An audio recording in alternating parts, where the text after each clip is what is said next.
Ce pain jour après jour.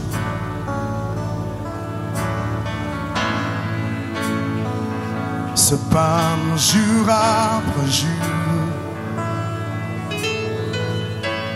C'est ta parole donnée pour moi.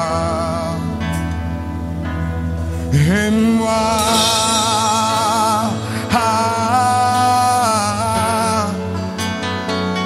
je t'en besoin de toi.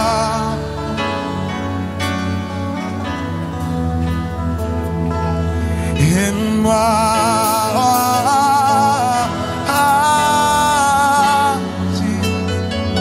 je suis perdu sans toi.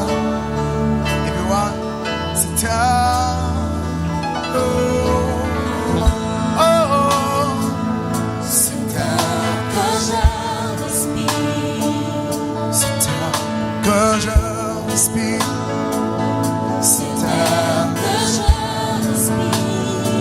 C'est ta présence, c'est ta présence qui vit en moi,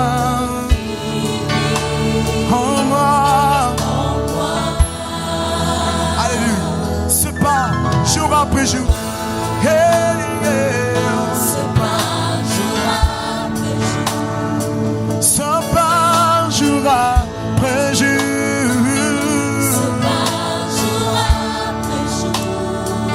Ta parole, alléluia.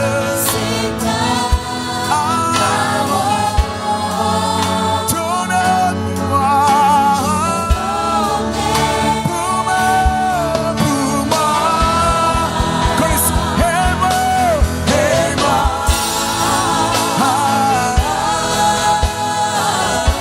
Je t'en besoin. Je t'en besoin de toi.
Salue ton voisin de gauche et de droite. Ce matin, je ne serai pas long, je parlerai que pendant 30 minutes et nous allons prier car c'est notre culte de puissance et nous nous attendons que ce matin Dieu guérisse les personnes malades. Si tu es malade, aie la foi, Jésus-Christ va te guérir. Amen. Nous sommes debout afin de lire la parole de Dieu. Le thème de mon message ce matin, c'est Le temps de la destinée. Tu peux dire ça à ton voisin de droite, à celui de gauche, celui de devant, celui de derrière, celui qui te boude. Amen. Jean 11, verset 17 jusqu'au verset 27. Mais je vous prierai de lire tout le chapitre chez vous à la maison. Amen. Jean 11. Vous y êtes? 1, 2, 3. Jésus étant arrivé, trouva que Lazare était déjà depuis 4 jours dans le sépulcre. Et comme Béthanie était près de Jérusalem à 15 stades environ, beaucoup de Juifs étaient venus vers Marthe et Marie pour les consoler de la mort de leur frère. Lorsque Marthe apprit que Jésus arrivait, elle alla au-devant de lui, tandis que Marie se tenait assise à la maison. Marthe dit à Jésus, « Seigneur, si tu eusses été ici, mon frère ne serait pas mort. Mais maintenant même, je sais que tout ce que tu demanderas à Dieu, Dieu te l'accordera. » Jésus lui dit, « Ton frère ressuscitera. » « Je sais, lui répondit Marthe, qu'il ressuscitera à la résurrection au dernier jour. Jésus lui dit, « Je suis la résurrection et la vie. Celui qui croit en moi vivra, quand même il serait mort. Et quiconque vit et croit en moi ne mourra jamais. Crois-tu cela ?» Elle lui dit, « Oui Seigneur, je crois que tu es le Christ, le Fils de Dieu, qui devait venir dans le monde. » Nous acclamons la parole de Dieu. Le temps de la destinée. Dans la destinée, il y a un temps qu'on appelle le temps Kairos. Il y a le temps Chronos, qui est le temps des hommes, les minutes, les secondes. Dimanche, c'est le temps des hommes. Mais il y a aussi le temps Kairos, qui est le temps de Dieu. Et aujourd'hui, ça peut être dimanche pour le temps des hommes, mais dans le temps Kairos de Dieu, c'est le jour de ta guérison. Alléluia. En matière de temps, il y a l'avant-temps, le temps et l'après-temps. Il y a même le hors-temps. L'avant-temps, c'est ce qui arrive avant le temps de ta destinée. L'après-temps, c'est lorsque tu es en retard par rapport au temps de ta destinée. Le hors-temps, c'est l'éternité. Et souvent, en matière de temps, nous ne sommes pas synchronisés à Dieu. Certains sont en avance par rapport au temps de Dieu. D'autres sont en retard par rapport au temps de Dieu et d'autres sont réellement au temps de Dieu, et que cela t'arrive ce matin, que cela t'arrive, que tu sois au temps de Dieu. Et Jésus est un exemple d'un homme qui a respecté le temps Kairos de Dieu. Jésus n'est pas né comme il voulait. Il est né en une période précise selon la prophétie. Il est né en un temps précis, selon les prophéties. Toute la vie de Jésus-Christ consistait à accomplir ce qui était écrit à son sujet. Jésus n'était pas en avance, Jésus n'était pas en retard. Jusqu'à l'âge de 30 ans, il a accepté d'être dans l'anonymat. Il pouvait voir des paralytiques, il pouvait voir des aveugles, mais n'y touchait pas parce que ce n'était pas le temps de sa manifestation.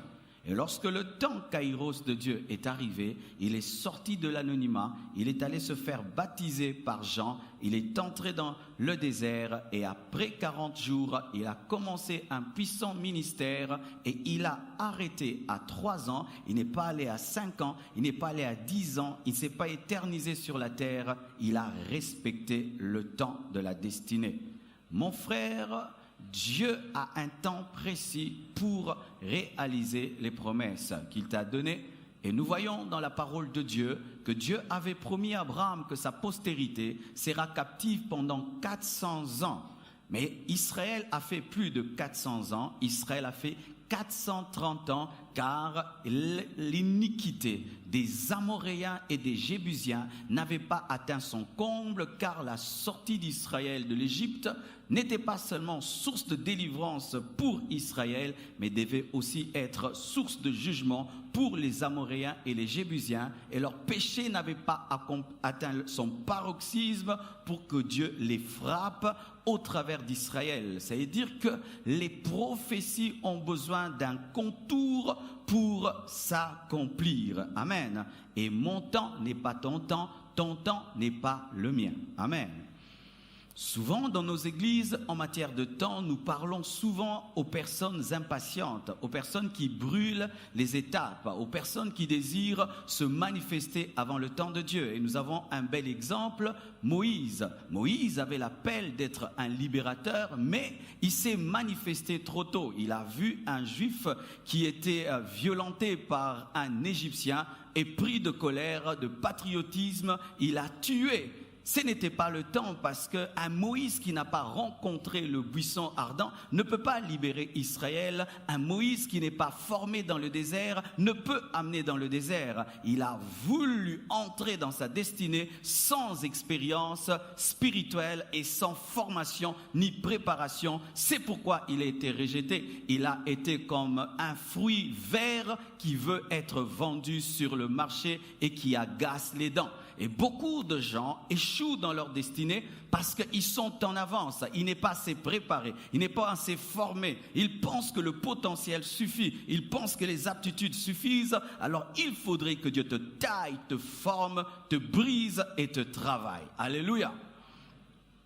Mais il y a une erreur souvent dans cet enseignement, c'est que nous sommes souvent là comme un chauffeur qui n'appuie que le frein tout le temps, qui freine. Attention, attention, accident. Mais sachez qu'une voiture, lorsque tu ne fais qu'appuyer le frein, tu vas l'abîmer parce que la voiture aussi a besoin de faire des kilomètres et des kilomètres sans freiner. C'est pourquoi nos voitures au Congo s'abîment, parce qu'on freine tout le temps, on freine tout le temps, on freine tout le temps et le moteur n'atteint pas son plus haut fonctionnement et puis il s'abîme. Pourquoi? Tu roulais tout le temps à 60 à l'heure, tout le temps tu freinais à cause des embouteillages. Et certains enfants de Dieu, eux n'ont pas un problème d'impatience, ils ont un problème, c'est qu'ils freinent trop. Amen.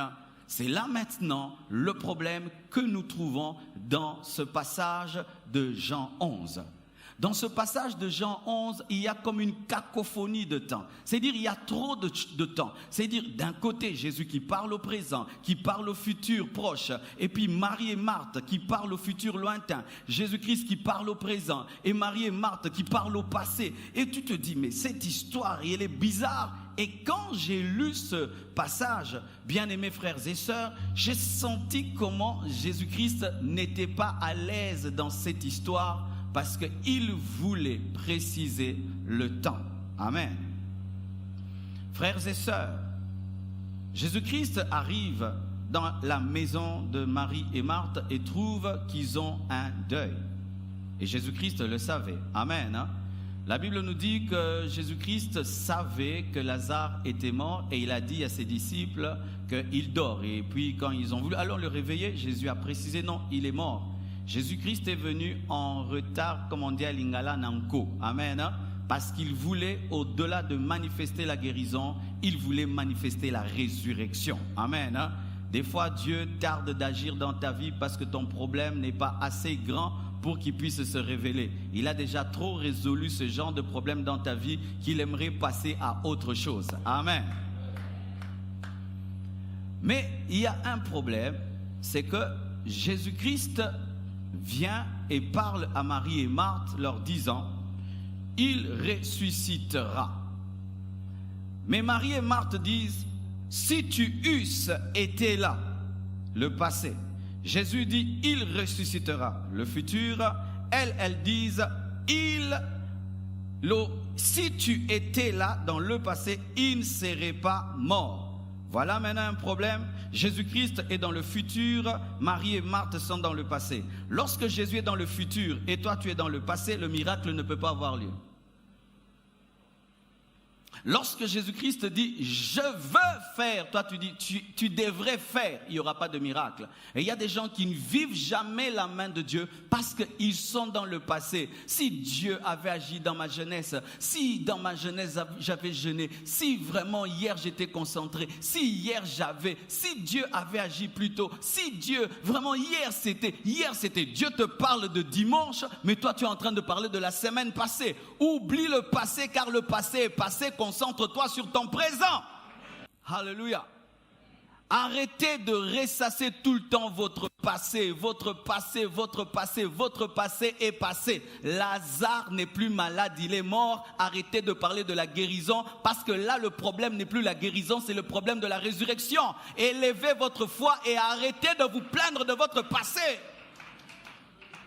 J'ai gaspillé ma jeunesse. Pasteur, si moi comme toi aussi, je m'étais converti à l'âge de 15 ans. Non, tu t'es converti à 40 ans. Ce n'est pas grave, tu es vivant. Oublie toutes les occasions que tu as ratées. Concentre-toi sur le maintenant, car Dieu est capable de faire en 6 jours une création du ciel et de la terre.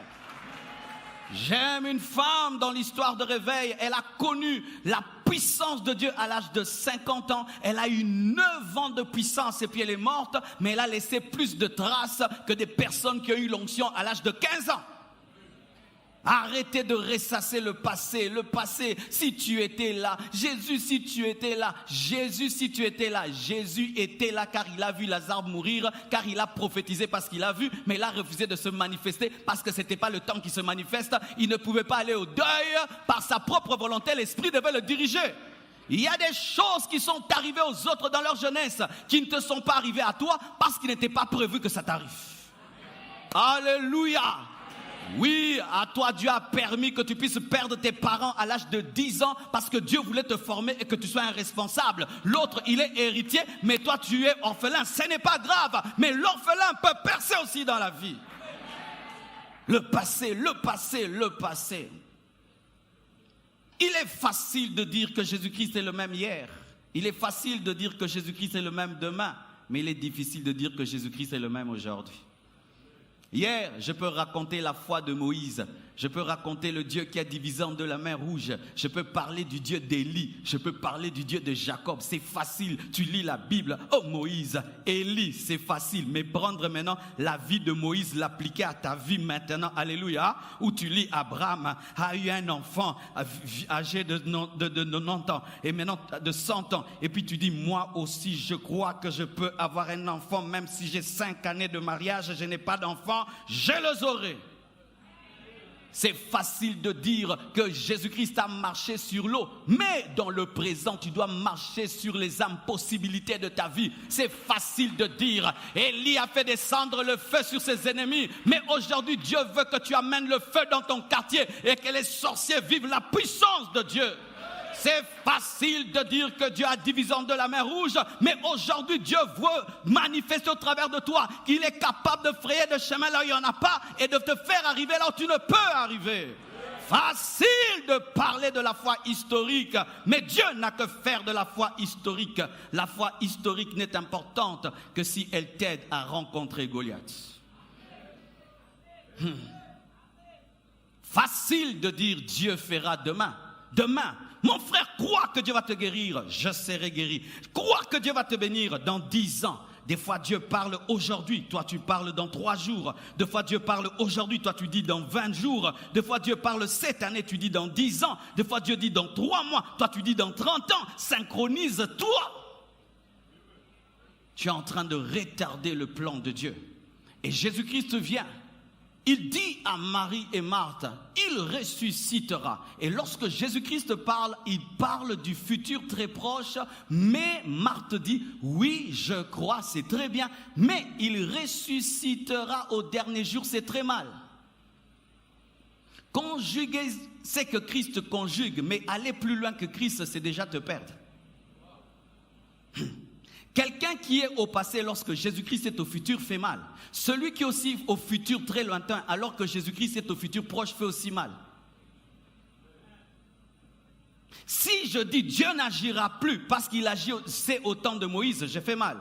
Mais si aussi je dis, aujourd'hui, ce dimanche, si Dieu ne va pas agir, d'ailleurs les dimanches, il n'y a pas la puissance, il fait chaud, Dieu agira mercredi à la soirée de gloire, tu fais aussi mal. Croyez-vous que ce matin, vous pouvez prier et le ciel s'ouvre? Croyez-vous que ce matin, vous pouvez demander à Dieu la guérison et il vous guérit? Croyez-vous que ce matin, vous pouvez chasser les démons et les démons partent? Croyez-vous que ce matin, vous pouvez entrer dans la présence de Dieu maudit et vous êtes béni? Croyez-vous que ce matin, les chaînes peuvent tomber, les liens peuvent tomber? Croyez-vous? Si tu le crois, tu es synchronisé. Mais si tu le croiras, tu es en retard. Alléluia. Le problème des fois, c'est que nous n'acceptons pas de croire le maintenant. C'est alors que Jésus-Christ dit à Marie et Marthe, il dit je suis. Il ne dit pas je serai. Je suis la résurrection et la vie. Je ne serai pas et je n'étais pas, je le suis. Hier, je peux ressusciter. Aujourd'hui, je peux ressusciter. Demain, je ressusciterai. Alors, comme je ne serai pas plus moi demain, crois-moi maintenant, car je suis ce que je serai. Jésus dit à Marthe, je vais le ressusciter. Elle dit, tu vas le ressusciter à la fin des temps. Alors Jésus lui dit, je suis la résurrection et la vie. Pour lui dire, le même qui peut le ressusciter à la fin des temps, peut le ressusciter aujourd'hui, parce qu'il est, je suis. Alors, amène ta foi, qui est forte dans 1000 ans, ramène-la ici, car celui qui le fera peut le faire. Pourquoi tu dis que Dieu va te bénir dans 10 ans? Mais crois-le aujourd'hui parce qu'il est le même. Pourquoi tu dis dans 20 ans? Crois-le parce qu'il est le même. Souvent, nous projetons les miracles dans le futur parce que nous ne croyons pas que Dieu le fera. Nous comptons prêter à Dieu le résultat de nos efforts. Ainsi, quand tu te débrouilles et tu fais, tu dis Dieu l'a fait, mais c'est toi qui l'as fait. T'as pas compris? Je vais m'expliquer. Je prie Dieu de me donner $1 million maintenant. Pour que j'ai $1 million maintenant, il faut un miracle. Et un miracle, bien aimé, un miracle. Mais si je dis, dans 3 ans, j'aurai $1 million, il faut un miracle, mais aussi les relations peuvent m'aider. Amen. Hein? Je peux téléphoner, je peux appeler, je vais sur Internet. Bien aimé, aidez-nous, aidez-nous. Et puis les gens vont donner. Mais maintenant, là, il faut un miracle. Mais qu'est-ce que nous faisons? Lorsque Dieu te dit crois maintenant, tu ne crois pas. Alors tu projettes le miracle à demain parce que ta raison croira, parce que ce n'est pas Dieu qui agira, mais soit toi-même qui agira pour dire que c'est Dieu qui agit.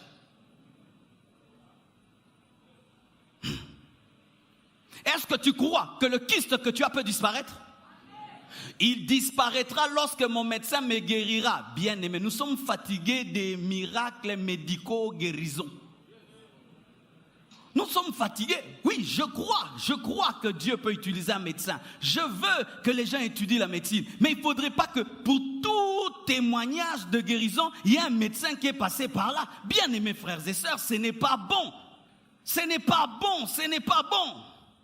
Il faudrait qu'il y ait des miracles clairs où c'est Dieu qui t'a opéré. Le cancer a disparu, le myome a disparu, le fibrome a disparu. Ta jambe qui était courte s'est redressée. Alléluia, ta peau est purifiée. Toi qui ne dormais pas, tu dors. Dieu te donne une nouvelle matrice. Dieu guérit tes yeux et tes oreilles. Nous voulons cela. Nous ne voulons pas à l'église quelqu'un qui est malade et puis on te dit va à l'hôpital ici. Non! C'est aux hôpitaux de nous emmener les malades, ce n'est pas à nous de leur amener des malades. Ou l'église fait un contrat avec un hôpital. Tandotine la bino bata maladie na biso.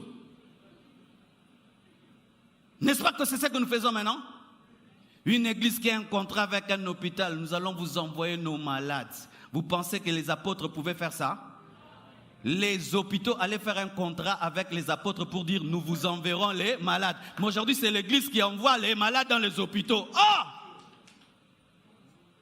Et même les chrétiens, si tu veux lui imposer la main pour un cancer, il ne croit pas. Mais il croit que le médecin va réussir. Vous avez plus de foi dans les Indiens, dans les Chinois, dans les Marocains, les Américains que dans l'imposition des mains. Et de sorte que vous venez nous voir au bureau pour dire, pasteur, prie pour moi enfin que mon opération se passe bien. Vous voyez ça? Pasteur, prie pour moi, je dois aller voyager pour qu'on m'opère. Non pas que pasteur prie que ça disparaisse, non. Pasteur prie que je voyage bien, que Dieu touche les mains du médecin. Pourquoi tu ne peux pas prier que Dieu touche mes mains aussi? Et moi, si je te touche, il n'y aura pas de bistouri, il n'y aura pas de cicatrices et tu ne vas rien payer. Mais tu préfères un avion. Sors de cette incrédulité, c'est de l'incrédulité. Et des chrétiens qui disent, j'ai mon médecin. Non, moi je ne peux pas voir mon médecin. Non, non, non. Abonner un médecin, jamais, jamais. Mon médecin c'est Jésus. Mon médecin c'est Jésus. Mon médecin. Et il y a des gens qui sont fiers, des chrétiens. J'ai mon médecin, j'ai mon médecin. C'est pourquoi tu n'as pas la foi de la guérison. Est-ce que Paul pouvait avoir son médecin? Est-ce que Pierre pouvait avoir son médecin? Est-ce que les apôtres pouvaient avoir leur médecin? Je ne suis pas contre tes études, mais soyons bibliques. Soyons bibliques. Maïel et l'équipe dans l'église. Maïel et l'équipe. Maïel et l'équipe. Trop. Give me a man, I preach you now. Alléluia. Oh, il y a des gens qui sont étonnés. Mais cette église, on prêche la sainteté. Non, non, on ne prêche pas que la sainteté. Nous prêchons aussi la puissance et le miracle. Jésus n'est pas seulement saint. Jésus prêchait la repentance, il chassait les démons. Jésus prêchait la repentance, il guérissait les malades. Un Jésus qui prêche que la repentance, il ne guérit pas les malades, ce n'est pas Jésus. Un Jésus qui prêche que la repentance, il ne chasse pas les démons, ce n'est pas Jésus. Ce n'est pas Jésus. Je suis un homosexuel, vous me convertissez par le message de la repentance. Oui, j'abandonne l'homosexualité, mais j'ai attrapé le sida. Maintenant, vous allez me faire quoi? Vous devez me guérir. Vous devez me guérir. Ainsi, il faut la parole et il faut la puissance. Il faut la parole, il faut la puissance. Il faut la parole, il faut la puissance. Alléluia. Dans le temple de Salomon, il y avait 2 colonnes, Yakin et Boaz. Il y avait le caractère, il y avait la puissance. Je refuse le caractère sans la puissance. Et je refuse la puissance sans le caractère. Je refuse les miracles sans le message de la sainteté. Et je refuse le message de la sainteté sans les miracles. Pourquoi? On va dire que nous prêchons la sainteté parce que nous n'avons pas la puissance. Mais Jésus le Saint guérissait. Il délivrait. Il libérait les captifs. Les démons avaient peur. Sa sainteté faisait trembler les démons. Je refuse cette sainteté. Tu dois libérer les malades. Tu dois guérir les autres. Tu dois libérer les autres. C'est ça l'équilibre. C'est ça l'équilibre. Et je t'assure que si tu crois ce matin, tu seras guéri. Tu seras délivré. Aujourd'hui, pas demain. Alléluia. Et Jésus avait un problème. Jésus-Christ, c'était comme un buteur. Vous voyez, les buteurs, ils ont un problème. Il s'est dribblé, il s'est marqué. Mais ce qui s'est balle dans le coloté a raté. C'est pourquoi il paraît qu'il y a des joueurs, mais comme Messi, Iniesta. C'est-à-dire que s'il a un bon passeur, il marque. S'il a un mauvais passeur, il ne marque pas. Il ne marque pas parce qu'il ne sait pas jouer. Il ne marque pas parce qu'on ne passe pas bien. Et Jésus ne marque pas dans ta vie parce que tu ne passes pas bien. Il est écrit dans la parole qu'à certains endroits, Jésus n'a pas pu faire beaucoup de miracles à cause de leur incrédulité. Soit liboso, soit sima, soit Mandaraba shakaraba saya. C'était ça le problème de Marthe. Soit elle passe devant, soit elle passe derrière. Si tu eusses été là, derrière, il ressuscitera au dernier jour devant. Qui dit ça? Ah, je suis la résurrection et la vie. Oh, alléluia. Je n'ai pas demain, je n'ai qu'aujourd'hui. Lundi n'est pas à moi, je crois aujourd'hui. Mardi n'est pas à moi, je crois aujourd'hui. Je n'ai pas demain, je mets ma foi maintenant. Je prie de tout mon cœur maintenant. Maintenant. Qui te dit que tu as demain? Où nous prions? Non, bon de la marasté, non, c'est la renard bon qui aille. Aobé la mikolo.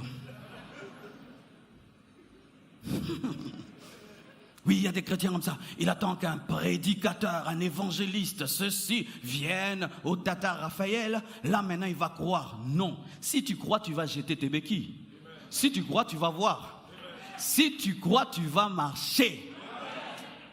Comme je l'ai dit au premier culte, je viens de rater un miracle et je suis très énervé, très énervé. Il y avait le cousin de mon épouse était chez nous à la maison et puis il est tombé et puis il s'est fracturé, je crois, le genou. Et puis quelques temps après, il a commencé à marcher avec des béquilles. Et moi, je suis très allergique aux béquilles. Donc, quand je vois les béquilles, je sens l'appétit. Je ne sais pas ce que j'ai avec ça. Donc, si je vois ça, il faut qu'on a beau tout l'eau. Mais vous voyez maintenant, quand il avait ça, tu l'as vu marcher, maintenant tu le vois boiter, alors tu le prends à la légère. Et il a commencé à boiter, et il avait des béquilles. Et puis l'esprit m'a dit, mais Marcelo, arrache-lui seulement les béquilles là. Mais tu vois, souvent en famille, il y a comme un problème. Nul n'est prophète chez toi, on dirait. Mais je sentais que si seulement je lui arrachais, il allait marcher. Et puis, il y a, je crois, une semaine ou deux, je viens à la maison là, je le trouve, il n'a pas de béquilles, il marche bien. Je dis, petit, où sont les béquilles? Non, ça va bien. Nabaye, petit à béquille. Dieu l'a fait sans moi. Il y a des choses que Dieu veut faire avec toi. Si tu rates, Dieu va le faire par quelqu'un d'autre. Dieu va le faire par quelqu'un d'autre, bien aimé. Tu vois le fou que tu vois dans votre coin là et tu as envie de prier pour lui. Signe ndego, bete tach. Alléluia. Sinon, un jour, tu vas passer par là, il te dit, bonjour monsieur, ça va? Tu es guéri, oui, qui? Non, c'est l'enfant de l'Écodim qui a prié pour moi. Frère, je vous dis, maximisez le temps. Quand tu vois un malade, ça te fait mal, va à l'hôpital, prie pour lui et il marchera. Et tu auras un témoignage que Dieu est vivant. Il est le même hier, aujourd'hui et demain. Et le temps de miracle n'est pas passé. Il est important, bien-aimé, que tu puisses te synchroniser. Le diable nous attaque. Il amène toujours notre foi, soit dans le passé, soit dans le futur, mais il nous empêche de croire pour aujourd'hui. Croyez aujourd'hui. Et la différence entre les francophones et les anglophones, c'est que les anglophones, lorsqu'ils viennent à l'église, ils croient maintenant. Mais les francophones viennent pour qu'on leur explique Dieu, pour qu'ils croient demain. Les francophones viennent pour qu'on leur explique Dieu. Vous savez, Dieu est fidèle. Dieu est fidèle, oh yes. Dieu est amour, alléluia. Jésus mourut à la croix, il pleura pour nous, alléluia. Il versa son sang, oh Seigneur. Mais l'anglophone, quand tu dis Dieu est fidèle, il dit il est fidèle, j'ai un problème qui manifeste sa fidélité. Dieu est puissant, je suis malade, qu'il me guérisse. Mais non, viens. Oh Dieu, Dieu est bon. Viens qu'il te guérisse. Ah, je vais prier, je vais y réfléchir. Tu as réfléchi combien d'années? Tu as réfléchi combien de fois? Tu as réfléchi combien de fois? Croyez maintenant, ce matin, je dis ce matin, tu peux rentrer à la maison, tu trouves quelqu'un qui est guéri parce que tu as cru ici. N'est-ce pas qu'une femme a vu Jésus-Christ et son enfant était guéri? N'est-ce pas qu'un centenier est venu auprès de Jésus-Christ et son serviteur était guéri? Tu peux être ici, tu pries pour quelqu'un, il est guéri à la maison. Alléluia! C'est pourquoi quand tu vas à l'église, bien-aimé, va pour toucher Jésus. Amen. Ne viens pas pour assister à un concert et voir un homme parler. Va avec une décision. Aujourd'hui, ma vie va changer. Aujourd'hui, ma vie va changer. Ba modéré bientôt, ba modéré bientôt. Bateya bientôt, bateya bientôt. Ba bonde la bientôt, ba bonde la bientôt. Bien-aimé, la femme à la perte de sang n'était pas dans un culte, mais elle était sur une route avec des distractions. Mais elle a reçu des miracles que les gens ne reçoivent pas dans les cultes. Oh, je sens que je dois bien préciser ça. Vous savez, mes frères et sœurs, des fois, nos miracles sont conditionnés par l'atmosphère du culte. Ce n'est pas un bon niveau où il faudrait qu'on chante bien, qu'on prêche bien, que tout se passe bien pour que tu croies. Mais la femme à la perte de sang, pendant qu'elle cherchait son miracle, les gens se chamaillaient, les gens causaient, les gens la poussaient. Elle allait devant, mais elle était dans l'atmosphère, son atmosphère personnelle. Parce qu'elle se disait depuis la maison, j'irai, je toucherai et je serai guéri. Bien aimé, qu'on chante bien ou pas, que je prêche bien ou pas, qui est bien ou pas, toi tu as la foi. Il y a un homme que j'aime beaucoup, il est déjà décédé. Cet homme, un jour, il est venu dans un culte d'un homme de Dieu. Lorsqu'il fait, Dieu l'utilise dans les miracles. Il y a l'atmosphère, on chante, c'est parfait, c'est bien. Et lorsque c'est son tour pour prier pour les gens, il dit arrêtez de chanter. Et puis il dit toi, marche, toi, voix, à sec. Pourquoi? C'est la meilleure dimension. Parce que sur la route, on ne chante pas. Il n'y a pas une chorale qui t'accompagne quand tu voudras faire marcher un paralytique sur la route. Personne ne va chanter pour toi. Alléluia. Lorsque tu rentreras chez toi à la maison et que tu as un combat, il n'y aura pas une chorale ni un modérateur, ce sera ta foi. Au nom de Jésus-Christ, demande, va-t'en! Ce qui fait, frère, que tu sois devant, derrière, que je t'impose les mains ou pas, si tu as la foi, tu es guéri là où tu es. Même si tu es dehors, sous le soleil, Dieu est capable de te libérer, de te guérir. Tu dois le croire. Voici le piège dans ce domaine. Chaque fois que tu dis, je veux croire aujourd'hui, Satan te dit non, pas aujourd'hui, demain. Et puis tu dis, c'est bon, lundi. Quand tu arrives lundi, il te dit non, pas lundi, mardi. Tu arrives mardi, mais pas mardi, mercredi. Mercredi, jeudi, vendredi, 1 année, 20 ans, 30 ans. Tu n'as jamais eu la foi d'aujourd'hui.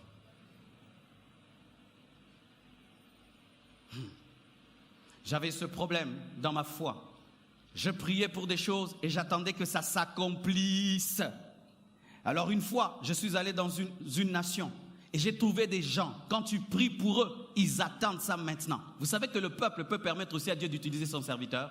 Lorsque vous êtes rempli d'incrédulité, même si Dieu peut m'utiliser, il ne va pas le faire. Alors j'avais trouvé un peuple bizarre et ce peuple a changé ma vie. Il vient, il entre et il est paralytique. Il a ses béquilles. Il dit, Pastor, pray for me.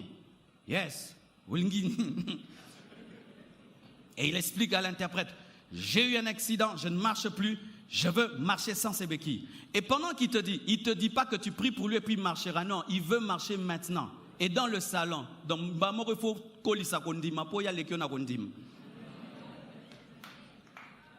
que Dieu te donne de rencontrer de telles personnes. Alors je prie pour lui. Quand je finis de prier, Dieu m'a dit, mais si tu pries pour lui, tu prends les béquilles parce qu'il est guéri. Ha! Et bon, ça t'a molité. Dans zone, c'est là où on est. Alors je prends les béquilles. Et puis je dis, dis-lui j'ai pris, je lui remplis, qu'il même marche. Et puis il se lève, il commence à marcher. Et puis tu te dis, à quoi ça quitte, à quoi ça quitte, à quoi ça a été. Après ça, on amène une fille qui souffre de l'éléphantiasie, c'est-à-dire des gros pieds là comme des éléphants. Et puis Dieu me dit, oindre ses pieds. Tu t'imagines oindre des pieds d'une fille qui a l'éléphantiasie et tu dois toucher ses pieds bizarres. Il y a des trucs qui coulent dessus. Et je oins les pieds là. Elle laisse ses béquilles, elle marche. Après, on amène une autre femme avec des pieds courbés comme ça. Ndeko.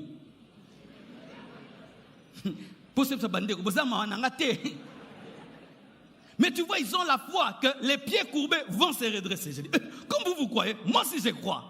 Et j'ai oué aussi les pieds là. Et puis, ça s'est redressé. Mais bizarrement, mes frères, je n'ai pas vu quand est-ce que ça, c'est devenu ça. Mais c'est devenu ça. Quand? Tu ne sais pas. C'est comme si elle a menti, qu'elle était devenue comme ça, mais elle était comme ça. Je vous dis, Dieu est puissant et réel. Il agit encore aujourd'hui. Une fois, je vais prier pour un fou. Je le trouve enchaîné d'enchaîner. Il tabasse tout le monde. Il enlève ses vêtements. Et puis tu pries au nom de Jésus. Folie va-t'en, sors, folie va-t'en. Amen. Et puis je dis, tu crois? Oui. Tu crois? Ça va comme tu crois. Donc il va bien, il va taper personne. J'ai dit oui. Alors comme il ne va pas te taper personne, dis qu'on enlève les chaînes. Hein? Et bonsoir Betty. Ok, Betty, t'es passé à Biki.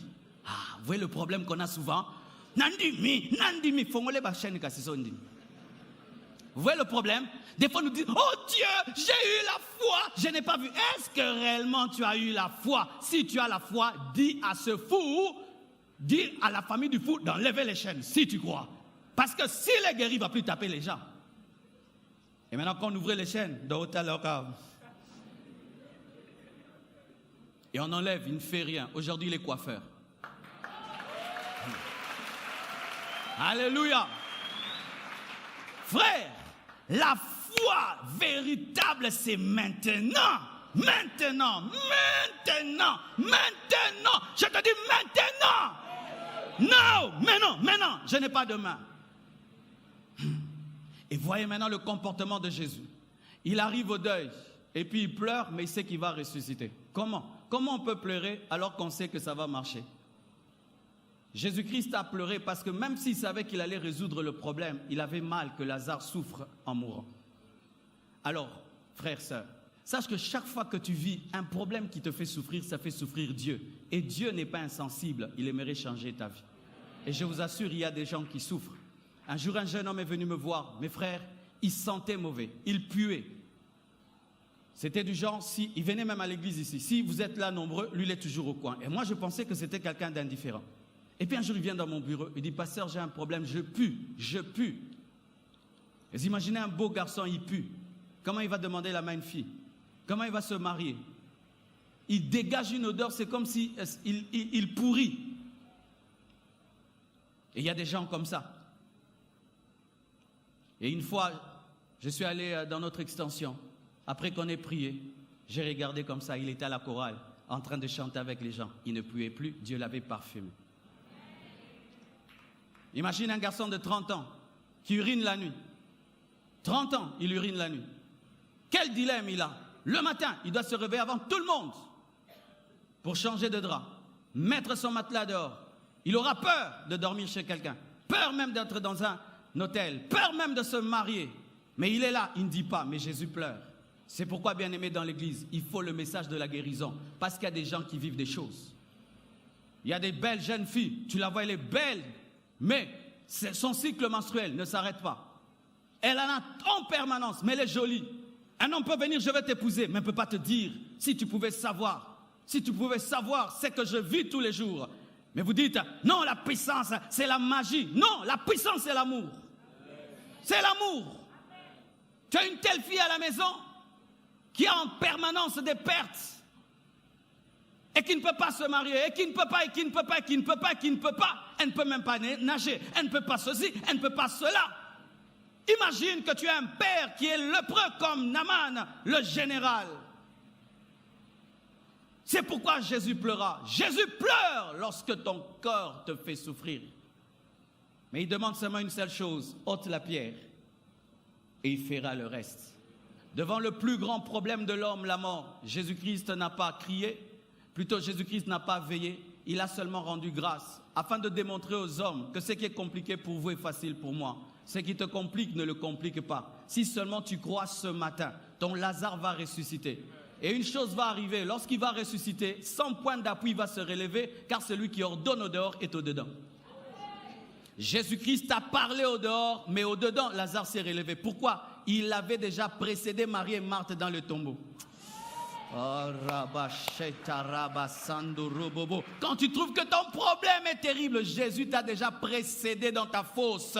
Si vous pouvez croire aujourd'hui, je vous dis, si vous pouvez croire aujourd'hui, vous vivrez la main de Dieu et vous serez des témoignages vivants, comme Lazare était devenu le témoignage que Jésus est la résurrection et la vie. Jésus n'avait même plus besoin de parler, il suffisait seulement de voir Lazare et tu dis, Jésus est la résurrection et la vie. Dieu veut démontrer au travers de toi qu'une femme peut enfanter encore. Jésus peut démontrer au travers de toi qu'il guérit encore les malades, qu'il chasse les démons. Est-ce que tu peux devenir un panneau publicitaire de la puissance de Dieu?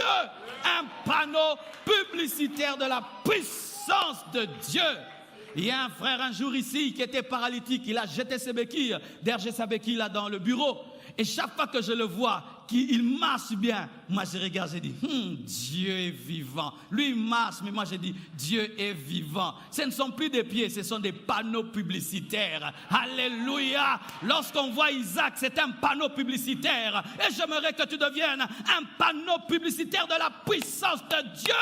Quand quelqu'un dit, Dieu n'est pas puissant, puissant bonga, talanga, obine nazalagit, ta photo, talalelo. Est-ce qu'un homme veut prier? Est-ce qu'un homme croit que Dieu peut l'exaucer aujourd'hui? Que Dieu vous bénisse abondamment. Alléluia.